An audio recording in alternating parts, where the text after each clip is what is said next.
প্রাণ কেড়ে নেওয়ার সাজা থেকে বেকসুর খালাস পেলেন সাবেক স্বরাষ্ট্র প্রতিমন্ত্রী লুৎফুজ্জামান বাবর। আর তাতেই যেন রাতের ঘুম হারাম হয়ে গেল মোদী সরকারের। তার মুক্তি ভারতের জন্য এখন দুশ্চিন্তার কারণ হয়ে উঠেছে।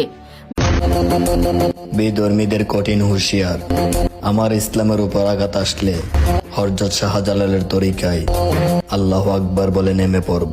তওবা কেমনে করবেন শিখায়া দেই।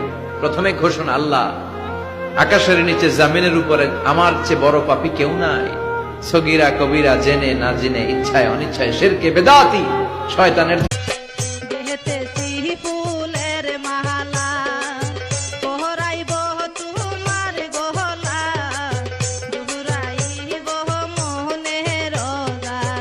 সেই বেশি কাঁদে যে বেশি ভালোবাসে।